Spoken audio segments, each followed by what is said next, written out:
apparemment.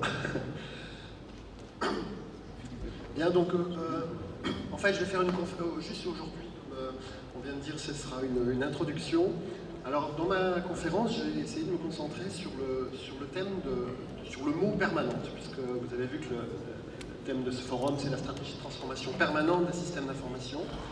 Donc, j'ai voulu voir pourquoi permanente, qu'est-ce qui fait qu'on doit tout le temps changer, après tout, d'où ça vient et comment faire. Alors, juste une petite introduction aujourd'hui, en fait, qui a été très très bien introduit par les deux conférenciers précédemment, donc je ne vais pas y passer trop de temps.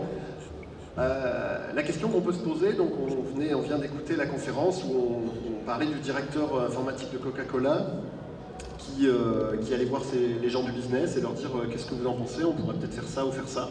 Donc là on voit clairement que finalement le directeur, les DSI, est devenu acteur et c'est lui qui incite à la transformation rapide.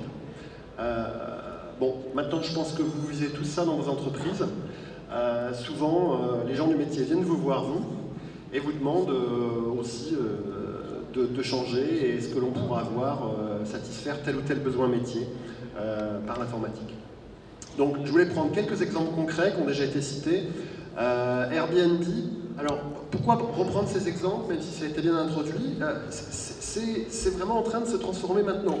Donc même si la Tunisie, le Maroc, le Maghreb ou le Sénégal sont peut-être moins touchés par Uber ou Amazon aujourd'hui, c'est qu'une histoire maximum de mois ou d'années, enfin 1 ou 2 ans grand maximum. Donc tout est en train d'être bouleversé et c'est maintenant que le changement est en train de se produire.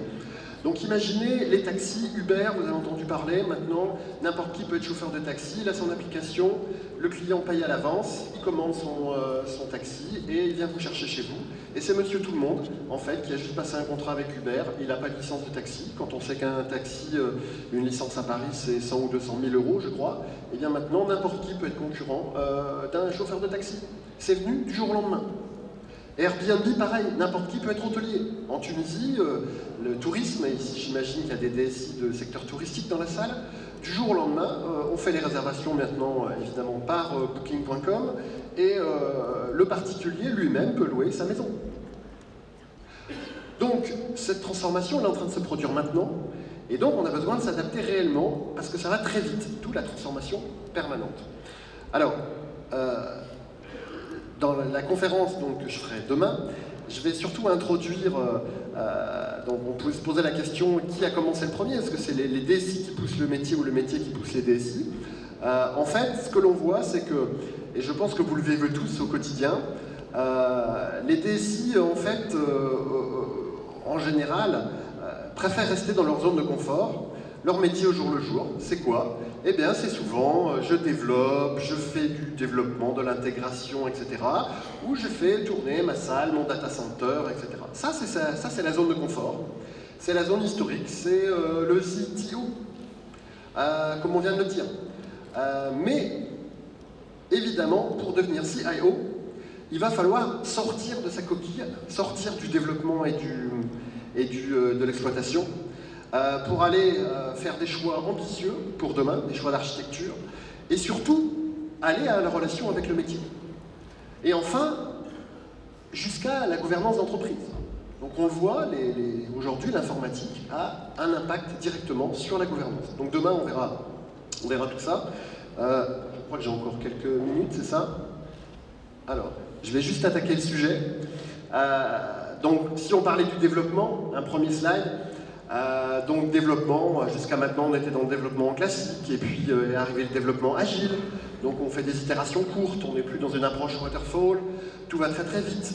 On était dans les années 80-90 essentiellement sur des développements internes, puis sont arrivés les ERP qui arrivent en force, notamment en Tunisie en ce moment. Beaucoup d'entreprises ont des chantiers ERP, que ce soit dans les banques, hein, toutes les grosses banques tunisiennes sont en train de passer avec des globales bancaires, ou l'ont déjà fait. Donc l'arrivée de Temenos, j'ai mis quelques exemples au hasard, des grands noms de l'informatique. Et puis l'arrivée aussi la recours à la sous-traitance, ce qui est aussi nouveau pour les CIO en Tunisie. Donc les cabinets d'assistance maîtrise d'ouvrage, les intégrateurs. donc de plus en plus de recours à des services externes.